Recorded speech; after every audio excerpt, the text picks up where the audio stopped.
Je suis plutôt un admirateur, puisqu'on a entendu des choses très intéressantes de la part des praticiens cet après-midi en particulier.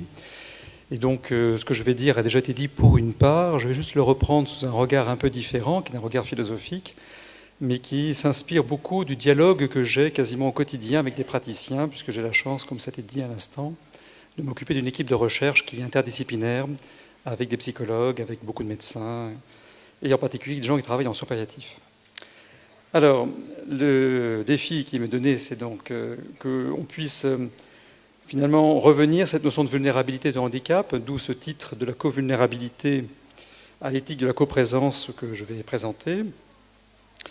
Alors, encore une fois, la question, c'est la position qui est la mienne, qui est forcément un peu myope, puisque je n'ai pas votre expérience de praticien, donc comme la chouette philosophique, il y a une myopie. C'est de comprendre quel est le trait d'union qu'on peut tisser entre handicap et soins palliatifs. Alors, la notion de personne vulnérable se présente à première vue comme ce trait d'union. Mais ce que je vais interroger, c'est est-ce que prendre soin de la personne vulnérable, ce n'est pas déjà véhiculer un certain nombre de préjugés, ne serait-ce que la notion de prise dans le prendre soin. Je pars d'une figure, Achille et son talon. Voilà une figure peut-être d'un vulnérable qui s'ignore. Voilà la figure peut-être d'un personnage qui se veut héroïque et puis qui va découvrir sa faiblesse à la fin de sa vie. Donc la question que je me pose, c'est finalement comment faire avec ces deux notions qui sont aussi nébuleuses l'une que l'autre. Donc je vois déjà des gens qui bâillent, un philosophe qui parle de nébuleux.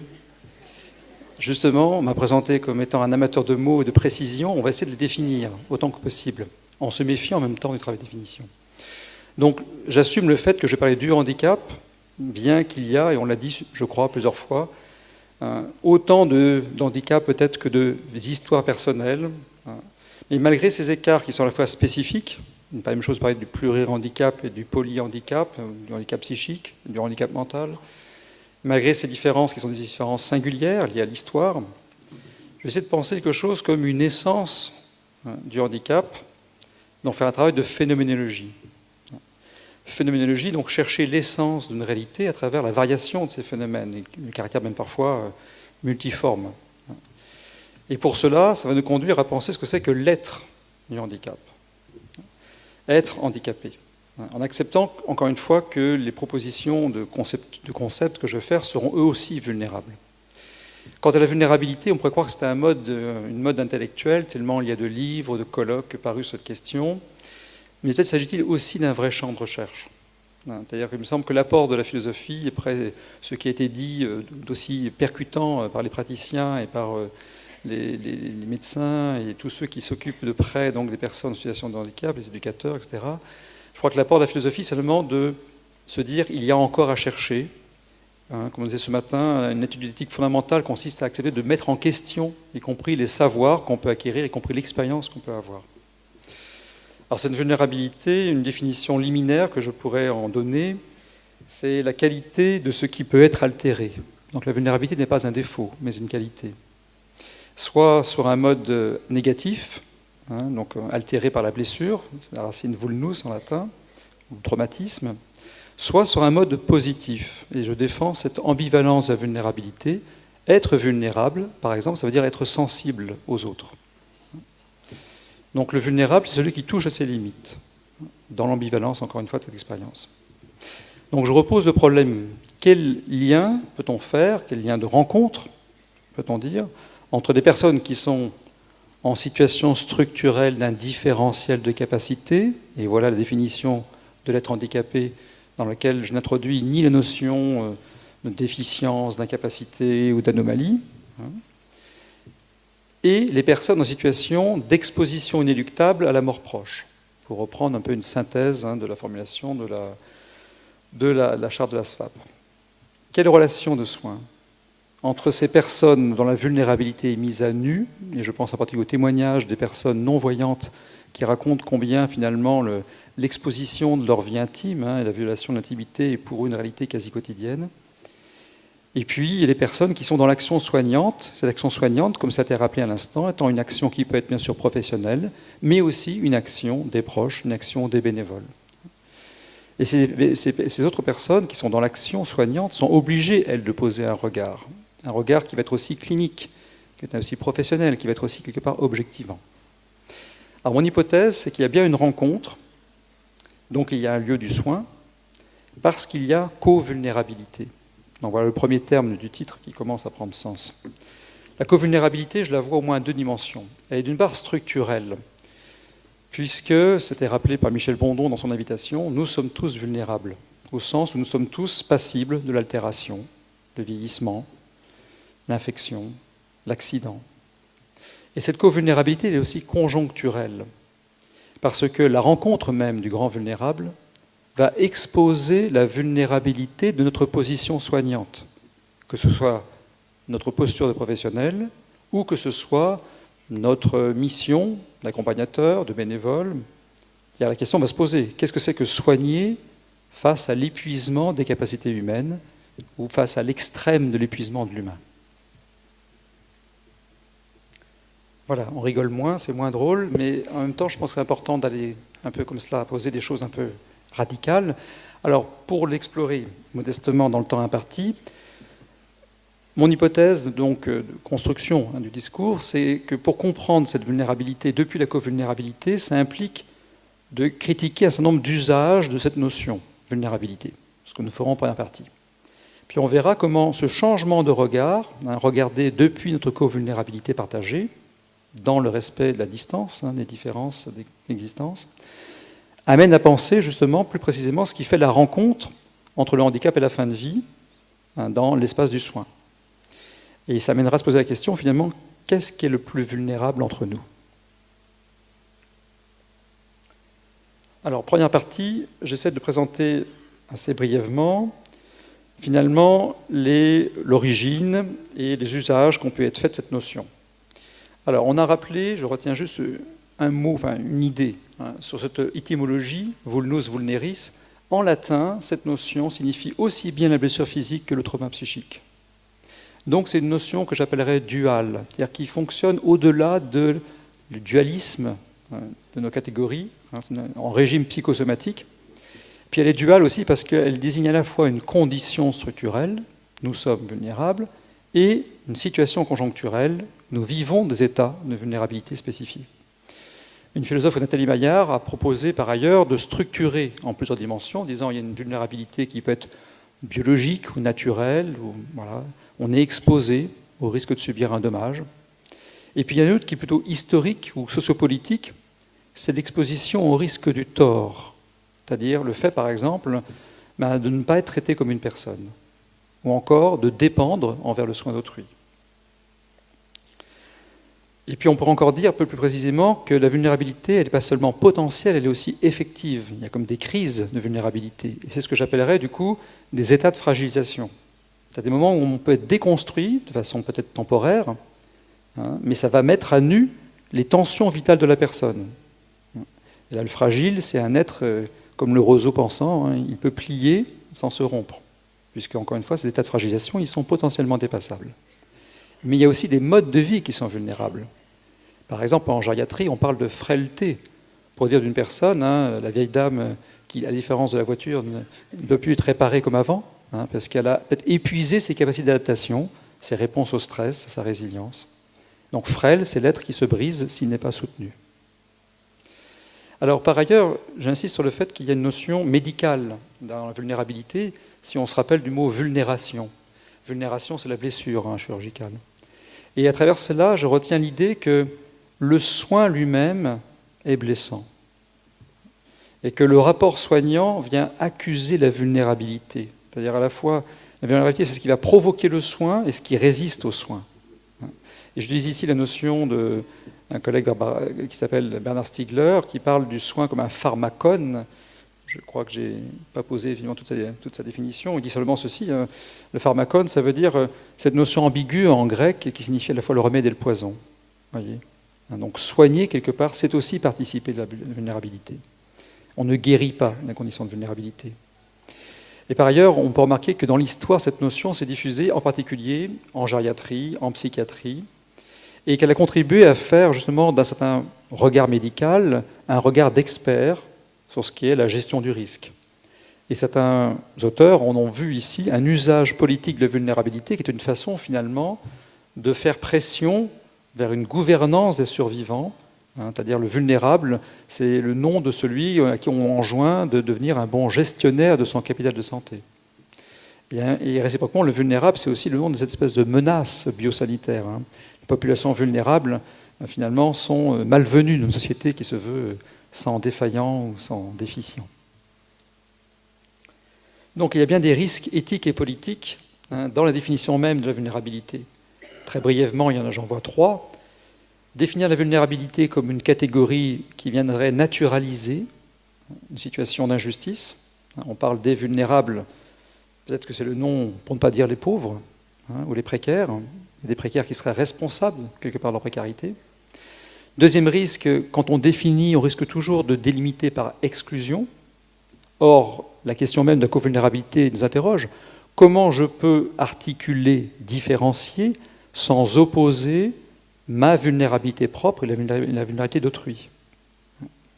Comment ne pas nier qu'il y a des formes de vie différentes entre une personne qui vit avec un handicap et une personne qui ne vit pas avec un handicap, sans en même temps enfermer dans ces catégories, comme des espèces d'une sous-humanité. Troisième risque, qui dans la salle accepterait qu'on la traite de personne vulnérable? Autrement dit, ce terme, en particulier dans son usage juridique, qui signifie personne faisant l'objet de mesures de protection, nous renvoie un peu une vision d'une politique de tutelle, une politique peut-être déresponsabilisante. Et ça renvoie à un enjeu, à contrario, qui sera l'enjeu de la participation, sur lequel on va revenir.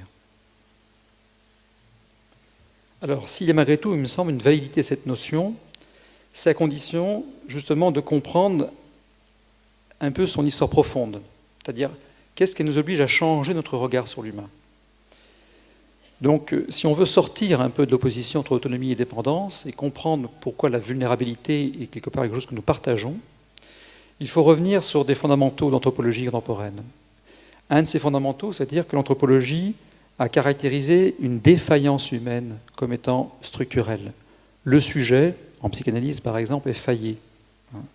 Il a sa part d'altérité en soi-même. Par ailleurs, l'anthropologie contemporaine nous dit que l'humain a une vulnérabilité dans son être. Nous sommes des êtres historiques avec une certaine contingence de notre existence. Et puis peut-être une caractéristique plus précise et plus contemporaine, c'est l'idée que nous sommes vulnérables à la technique. Et ça, c'est un point qui a été développé dans la philosophie, en particulier chez Hans Jonas. L'humain ne peut pas ne pas se produire en conditions techniques. Mais qui dit se produire risque aussi de se reproduire sur le mode de la reproduction à l'identique. D'où le risque de la machinisation, de l'artificialisation de l'homme.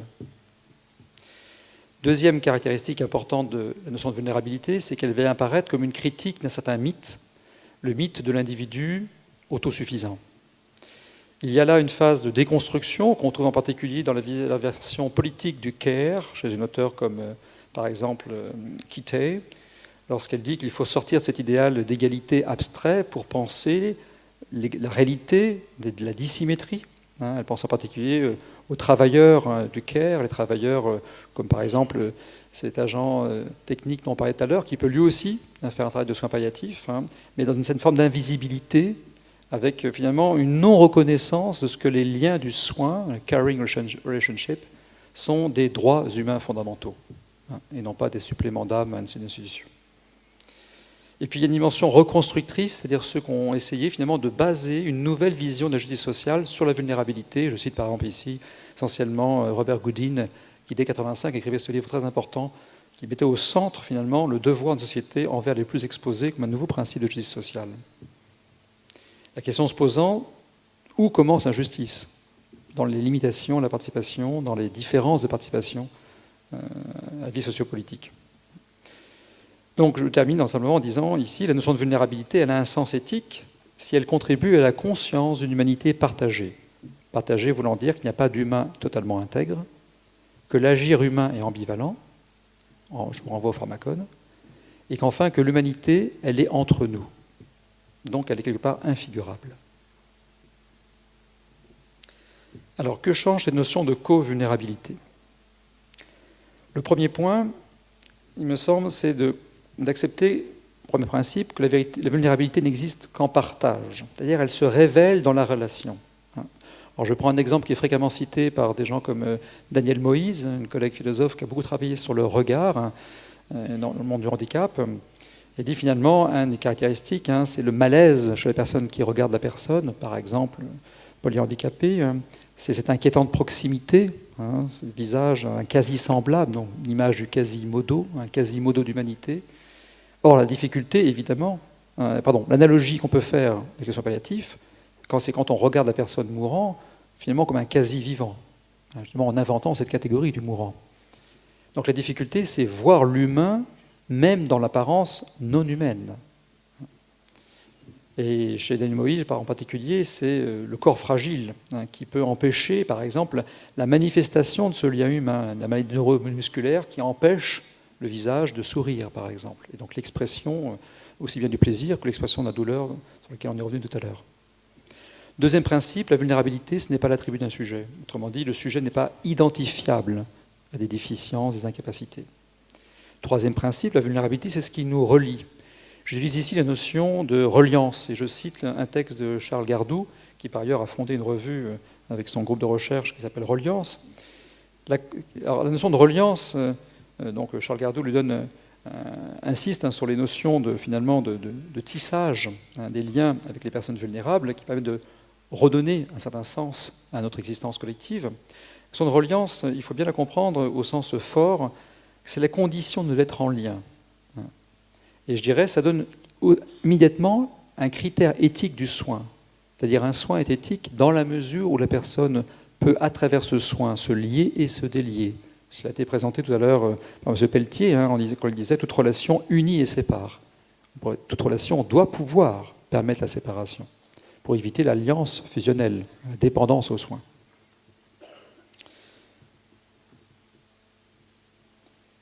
Nous passons donc à la deuxième partie où je reviens un petit peu sur qu'est-ce que permet la rencontre entre le monde du handicap et le monde de la fin de vie, depuis cette perspective du soin en co-vulnérabilité. Alors la question que je repose à partir de l'introduction, c'est comment on peut passer de la vulnérabilité que l'on observe ou qu'on expérimente à une exigence éthique, vous voyez, une éthique de la vulnérabilité, c'est-à-dire la vulnérabilité devenant l'envers d'un devoir spécifique, de soutien, d'accompagnement. Comment on passe d'une phénoménologie, on décrit comment on fait sens à notre conscience, comment on prend conscience de la vulnérabilité, à une éthique de la vulnérabilité, en condition de vulnérabilité. Et donc là, il me semble que c'est aussi pour moi un apport de la philosophie, c'est de dire que ce passage se fait via une certaine compréhension du mode d'être vulnérable.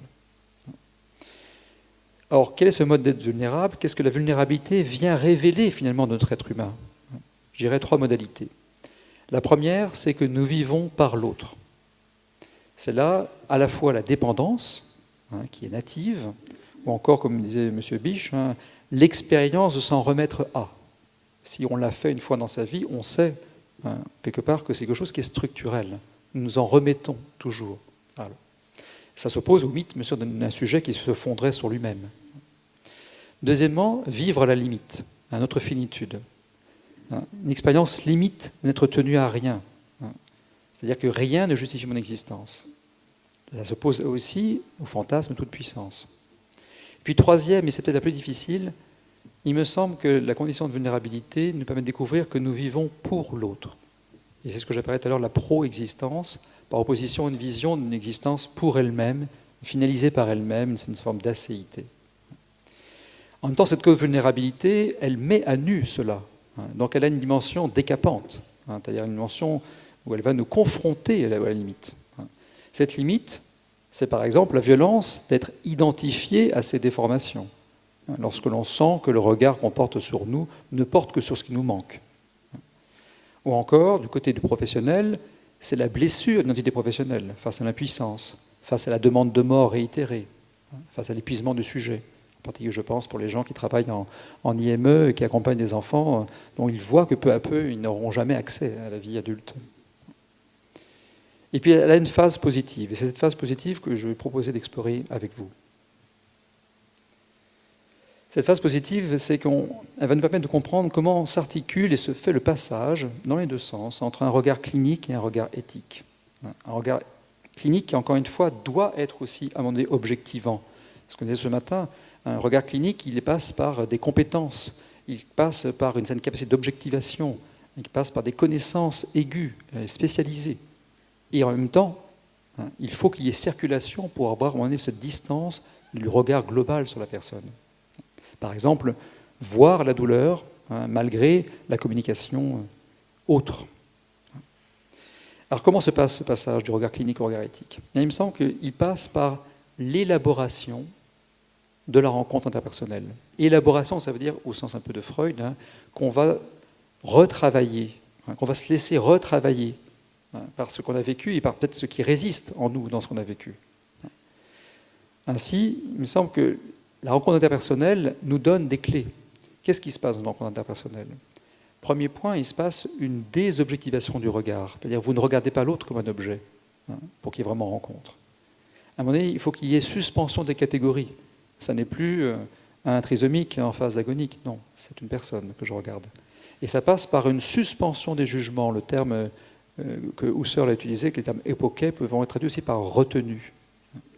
Donc il y a un certain suspens éthique. En même temps, cette rencontre, elle passe aussi, parce que j'ai nommé tout à l'heure, une déstabilisation des postures subjectives. Elle passe aussi par un mouvement que Ricoeur a très bien analysé, que j'appelle la mise en résonance sympathique. Alors je vous laisse découvrir cette citation de Ricoeur lorsqu'il dit, alors il parle lui de la situation de fin de vie, dans la sympathie vraie, le soi, la puissance d'agir au départ plus grande que celle de son autre, c'est moi qui ai la puissance de traiter, de prendre en charge, de soigner, je me retrouve affecté par tout ce que l'autre souffrant m'offre en retour. Car de l'autre souffrant procède un donné qui n'est précisément plus puisé dans sa puissance d'agir, mais dans sa faiblesse même. Épreuve suprême de la sollicitude dans une réciprocité dans l'échange. Donc vous voyez, ces termes sont vraiment très intéressants parce qu'ils montrent bien qu'il y a quelque chose qui est donné, y compris par la personne qui peut se poser la question « qu'est-ce que j'ai encore à donner ?» comme le disait M. Biche ce matin. Y compris par la personne qui est peut-être inconsciente de donner encore. Elle nous donne quelque chose, un don venu de sa faiblesse elle-même. Alors qu'est-ce qu'elle nous donne? Je dirais qu'elle rend possible justement notre devenir soignant. Autrement dit, cette rencontre interpersonnelle, c'est une interpossibilisation. La rencontre va ouvrir des possibles inédits, inanticipables. Et tous ceux qui ont fait, et comme vous l'avez déjà fait beaucoup mieux que moi, l'expérience de cette rencontre avec une personne en situation de handicap fort, par exemple, eh bien, il y a quelque chose comme une révélation d'un possible devenir de vie qui paraît vraiment renouveler quelque part le regard qu'on porte nous-mêmes. Et donc ça invite là aussi naturellement à un partage de ces possibles à travers par exemple la coopération, on l'a évoqué, entre les équipes éducatives et les équipes soignantes. En même temps, c'est bien une double expérience limite. Je reprends un exemple, par exemple, on a évoqué ce matin la sclérose latérale amyotrophique. Mettons-nous la situation de cette personne qui vit une SLA, par exemple, à domicile. Elle va vivre l'extrême fragilisation, parce que c'est la limite du supportable, ne plus pouvoir caresser ses enfants, la limite de l'endurable, ne plus pouvoir respirer par soi-même, une limite de l'expérience humaine, ne plus pouvoir partager lorsqu'on perd même la communication langagière, puis la communication gestuelle. Mais le soignant aussi vit à la limite, puisque tout soignant, même le plus professionnel aguerri, va vivre à la limite finalement de ses compétences, comment continuer le soin, la limite peut-être de ses motivations. Pourquoi encore soigner? Donc quelque part, vous voyez, il y a un point de contact dans ce dénuement partagé. Et ça implique un double renversement, ne plus regarder les personnes fragilisées comme des déficients, mais comme ayant une autre expérience de l'humanité, et ne plus considérer les soins palliatifs en particulier comme une spécialité, on l'a déjà dit, mais comme un autre exercice de la médecine, intégré dans le soin. Si on précise un petit peu, qu'est-ce que l'expérience du monde du handicap peut nous apporter au niveau des soins palliatifs? Quels sont les croisements qu'on peut faire? Il y a aussi des points qui ont déjà été présentés pour une part, mais je reviens un petit peu. Un point fondamental, c'est cette révolution, malgré tout, que la définition qui a été présentée ce matin, CIF, la classification internationale sur le fonctionnement, la définition de l'OMS a apporté en 2000. C'est une vraie révolution. Ce que j'appelle une approche relationnelle du fonctionnement et non pas une approche médico-centrique. Donc je vous rappelle, cette classification internationale de fonctionnement, c'est centré sur les composantes de santé. Le functioning renvoie à ce qui se rapporte aux fonctions organiques, aux activités de la personne et à la participation au sein de la société. Donc on a les trois dimensions qui sont intégrées. À la fois la vie organique, l'histoire personnelle et la vie politique. Donc il me semble que c'est un vrai programme, quelque part. Deuxièmement, un élément fondamental de la pensée du monde du handicap, c'est la théorie de l'inclusion, une inclusion différenciée. Donc processus de transformation de tout le milieu, en particulier par exemple dans le monde éducatif, transformer l'école de telle sorte que les personnes handicapées puissent y vivre aussi avec leurs propres performances différentes. Et donc là, la question qui se pose, c'est quelles sont les modalités pour que les personnes en fin de vie puissent être encore reconnues comme des citoyens à part entière. Et je pense en particulier aux propositions de rapport de l'Observatoire national de la fin de vie, lorsqu'il parlait de l'hospitalisation de jour en soins palliatifs, qui pourrait être ouverte aux adultes handicapés. On voit des propositions un peu plus précises. Puis troisième élément, et c'est très important, c'est la notion de la participation, pour éviter de penser à la place des personnes. Là, j'insiste un tout petit peu sur l'apport d'un grand monsieur qui s'appelle Jean Vanier et qui ose reprendre cette notion de compassion, en parlant d'une volonté d'aider l'autre à découvrir la valeur de sa vie, et qui prend l'exemple de ce jeune trisomique qui refuse complètement, qui est sourd-muet, très angoissé, et qui refuse complètement de participer au repas, puis qui peu à peu se met à manger par lui-même, il peu à peu à partager le temps du repas commun. Voilà un exemple très simple d'une coexistence qui vient vérifier qu'il y a bien quelque chose de l'ordre de la communion entre les personnes. Et donc l'horizon de la co-vulnérabilité, c'est que chaque personne prenne sa part à la coexistence, ne soit pas réduit à son état, à sa fonction, à son identité. Prendre sa part, c'est le vrai sens du mot communier, qui n'est pas d'abord un vocable religieux fusionnel, même dans la pensée religieuse, ça renvoie vraiment l'idée d'être chargé, monos, de ce qui est avec, chargé de l'avec, cum, c'est-à-dire être responsable de notre coexistence, partager le repas.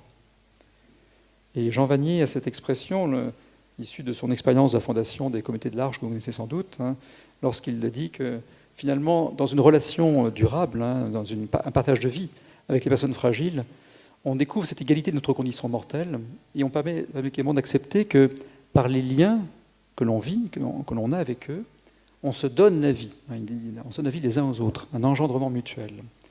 Il me semble que c'est l'idée derrière, c'est l'idée que par les liens du soin, et par les liens, encore une fois, ici, qui vont jusqu'à une vie partagée, être dans un lieu de vie ensemble, il y a là une revitalisation ultime qui ne s'approprie pas pour autant la vie de l'autre, qui reste bien dans une coexistence, sans confusion des positions. Et sur le plan professionnel, je dirais qu'un enjeu très important, c'est bien sûr la question de la participation.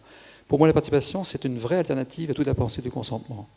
Et il me semble que certains juristes disent que la notion de participation existe en droit civil à propos des mineurs et qu'elle devrait être une des bases pour refonder complètement notre vision du consentement qui repose sur une fiction totale de l'autonomie. La participation, c'est une expérience. Tout à l'heure, M. Filippucci nous a bien montré que c'était un des fondements des établissements médico-sociaux. Et ça implique, en particulier, il me semble, de ne pas se focaliser sur un rapport intersubjectif, moi et mon résident, mais envisager tout ce réseau interpersonnel que la personne contribue à rassembler autour d'elle. Et dans ce réseau, il y a bien sûr aussi tous les intervenants du monde familial, des proches, du monde associatif. Ça entraîne en particulier ce que certains collègues psychiatres définissent en disant, à travers cela, on va penser le travail en réseau comme un espace transitionnel du soin, c'est-à-dire un espace qui soit à la fois un cadre, qui va contenir les affects, un lieu d'accueil des altérités et en même temps un recueil des singularités, c'est-à-dire les personnalités excentriques, les mouvements désordonnés, tout cela peut être accueilli si on s'est donné un cadre qui est vraiment un lieu transitionnel, c'est-à-dire qui permet aussi le passage, la transition entre la vie intrapsychique et la vie sociale.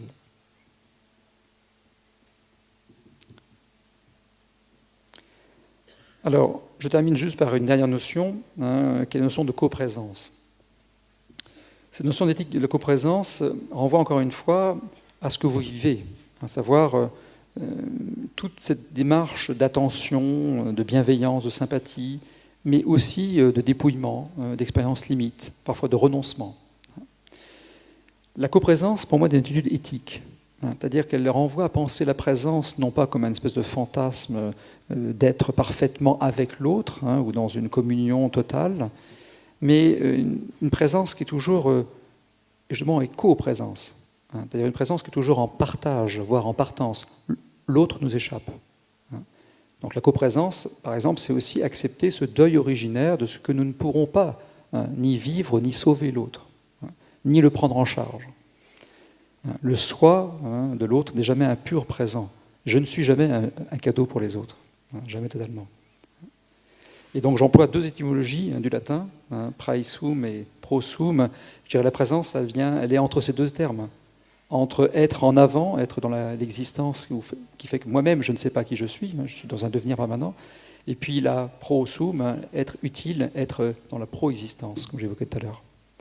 Et je renvoie on l'a aussi à ce que M. Biche nous a apporté ce matin, une des questions essentielles des personnes, toutes les personnes, c'est que puis-je encore donner ? Prosum, en quoi suis-je encore utile dans ma vie ? Puis la coprésence, encore une fois, c'est une présence auprès, avec cette image d'une approche de l'autre, d'une proximité. Et là, je voudrais remercier le docteur Marie-Laure Borel, qui est chercheuse au sein de notre équipe, et qui a attiré mon attention sur les travaux de Gabriel Marcel, lorsqu'il parlait justement de cette présence comme étant, je cite, « révélatrice, elle me fait être plus pleinement moi-même que je ne serais sans elle ». Et qu'il oppose à la présence distraite, la présence où on est préoccupé, où on est dans le souci d'agir, et notamment le souci d'agir pour l'autre, bien sûr. Donc il y a là une véritable vérité intersubjective, disait Gabriel Marcel. Enfin, cette coprésence, elle nous conduit à penser l'éthique de l'être en vue de la vie. Et là, je m'adresse plus précisément, j'ai en vue naturellement la question de la fin de vie. Sein zum Leben, non pas sein zum Tod. Autrement dit, non pas renverser mot à mot la pensée d'Heidegger, mais penser l'être comme étant ce qui nous arrive et qui est à vivre. Je reprends l'exemple de la personne en sclérose latérale amyotrophique. Lorsque ses membres inférieurs vont la faire souffrir atrocement à cause des douleurs neuropathiques, eh bien, il y est donné de vivre là un rapprochement qui va passer par le contact, que ce soit avec un soignant professionnel ou un soignant familial. Il va falloir mobiliser ses jambes avec un contact. Il n'est pas facile de demander à quelqu'un de toucher à son corps. Il n'est pas facile de toucher au corps de l'autre en sachant qu'on touche à sa dignité. Donc dire qu'on est dans un être à vivre n'est pas la dénégation de la négativité de la mort, de cette rupture dans un abîme d'inconnu. Ce n'est pas non plus forcément affirmer immédiatement que la mort n'est qu'un passage de notre vie. Mais c'est penser l'ultime fragilité qui va nous permettre en même temps de découvrir en quoi il y a un repère pour un accompagnement soignant.